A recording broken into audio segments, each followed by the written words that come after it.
People का वृक्ष भारतीय परंपरा में आस्था का प्रतीक है।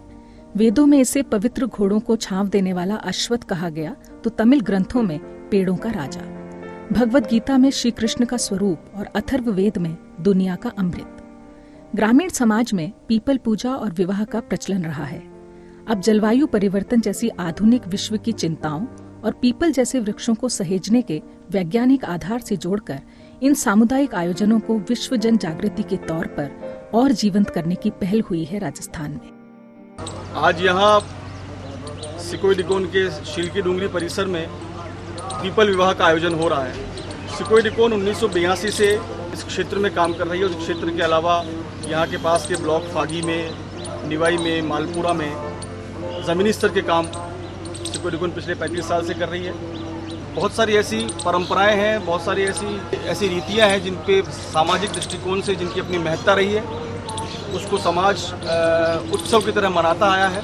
तो उसके पीछे इस तरह के आधार, जो पीपल का वृक्ष का जो विवाह का आयोजन कर रहे हैं, इसके पीछे आधार यही है। और ये समुदाय की अपनी सोच का आधार है, वो ये रहा है कि बहुत शुरुआत से सैकड़ों हजारों साल से पीपल की जो पर्यावरणीय महात्म्य है, पर्यावरणीय इसका जो महत्व है, चाहे स्वास्थ्य की दृष्टि से देखें हम, या कि जो हमारे इकोलॉजिकल सिस्टम है, इकोलॉजी सिस्टम जो है, जो हमारा पारिस्थितिकी तंत्र है, उसको बनाए रखने में पीपल का जो महत्व है, या आध्यात्मिक दृष्टिकोण से पीपल का जो महत्व है, ये सैकड़ों हजारों साल से परंपरा देखती, समझती, अनुभव करती आई है। और हम सभी जानते हैं कि अगर बुद्ध को बोधि की प्राप्ति हुई, उनको निर्वाण की प्राप्ति हुई, पीपल के वृक्ष के नीचे उनकी प्राप्ति हुई। सभी साधु सन्यासी पीपल के वृक्ष के नीचे साधना करना, तपस्या करना उनका प्रिय स्थल रहा है पीपल। और उसकी वजह ये रही कि आप सभी जानते हैं, हम सभी जानते हैं कि पीपल सर्वाधिक ऑक्सीजन देने वाला, प्राणवायु देने वाला वृक्ष है। 24 घंटे ये कार्बन डाइऑक्साइड को अवशोषित करके और हमको प्राणवायु प्रदान करता है, ऑक्सीजन प्रदान करता है।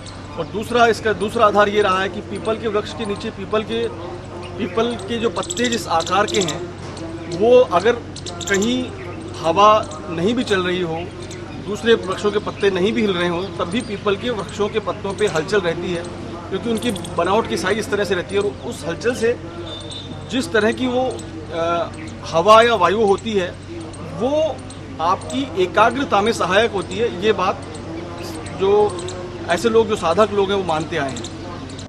पीपल की पवित्रता का वैज्ञानिक आधार ये है कि ये पेड़ रात के समय भी प्राणवायु ऑक्सीजन का उत्सर्जन कर पाता है, क्योंकि ये मरुस्थलीय और कम पानी वाले इलाकों में जब एपिफाइट यानी दूसरों पर निर्भर बीज के तौर पर बड़ा होता है, तो खाना बनाने यानी फोटोसिंथेसिस की खास प्रक्रिया अपनाता है। इस क्रेस्टोलेशन मेटाबॉलिज्म में ये ऑक्सीजन छोड़ता है। साइंटिफिक दृष्टिकोण से देखें तो पीपल के वृक्ष को आज के युग में सबसे बड़ा जो मुद्दा है जलवायु परिवर्तन का, क्लाइमेट चेंज का, उसमें माना जा रहा है कि कार्बन डाइऑक्साइड गैस, जो कि सबसे ज़्यादा जलवायु परिवर्तन का कारक है, उसको अवशोषित करने में, कार्बन डाइऑक्साइड के एमिशन को कम करने में पीपल का बहुत बड़ा महत्व है। एक पीपल के वृक्ष को अगर हम लगाते हैं तो एक साल भर में करीब 2252 किलोग्राम वो कार्बन डाइऑक्साइड ग्रहण करता है, और करीब 1700 के आसपास जो है, 1700 किलोग्राम के आसपास वो ऑक्सीजन रिलीज़ करता है। और ये हम सभी जानते हैं कि जितने पीपल जैसे वृक्ष होंगे, वो कार्बन डाइऑक्साइड को ग्रहण करेंगे, उतना ही क्लाइमेट चेंज का, कार्बन डाइऑक्साइड का जो असर है तापमान को बढ़ाने में, टेम्परेचर को बढ़ाने में, वो कम होगा।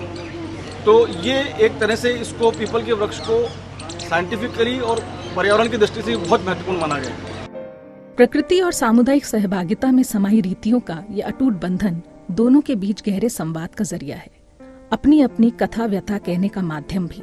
जिस उमंग के साथ पीपल पूजा जैसे अनुष्ठानों में दुनिया की जलवायु और पारिस्थितिकीय तंत्र में मची उथल पुथल से सामना करने और उसका हल ढूंढने की ललक सुनाई देती है, उसी तरह दुनिया भर में और भी अनूठे सांस्कृतिक और धार्मिक रस्म रिवाज हैं, जिनमें प्रकृति से तालमेल बैठाने के सबक हैं और जिन्हें जानने की उत्सुकता भी हमें होती है।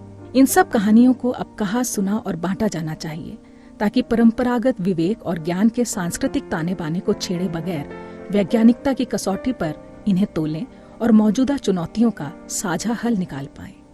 परंपरा में इसके देखिए अलग अलग विचार हैं। बहुत सारी जगह ऐसा भी होता है कि पीपल के वृक्ष को अलग अलग मान्यताओं के अनुसार ये मानते हैं कि पुत्र के रूप में देखते हैं। कुछ समुदाय ऐसे हैं जो पीपल के वृक्ष को पुत्र के रूप में देखते हैं, कुछ समुदाय ऐसे हैं जो पीपल के वृक्ष में एक तरह से उसको वधू के रूप में देखते हैं, और इसलिए पीपल का विवाह जो है वो भगवान से करवाया जाता है। और पीपल को हम भगवान के साथ में जोड़कर देखते हैं। इससे प्रकृति और पुरुष, प्रकृति और परमात्मा का जो तारतम्य है, जो एक साथ जुड़ाव है, उसकी निरंतरता, उसकी प्रगाढ़ता, उसकी सरलता बढ़ती जाती है। इसीलिए ये पीपल की शादी बरसों से आदि अनादि काल से चली आ रही है।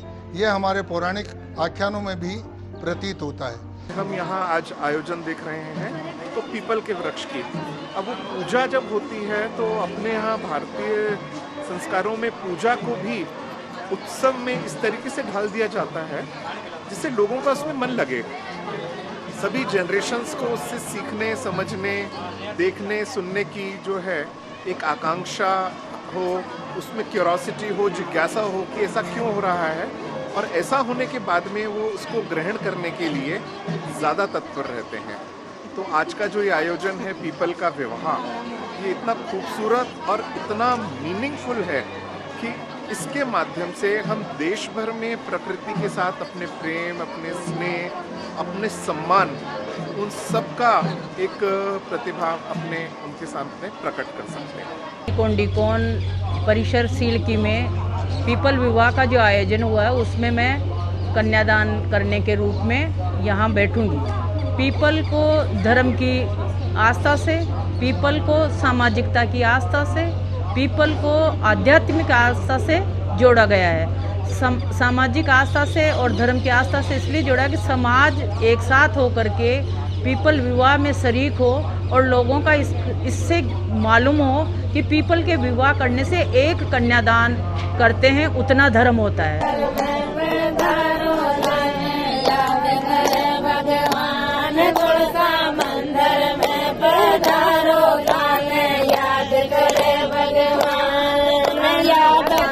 भगवान दर्शन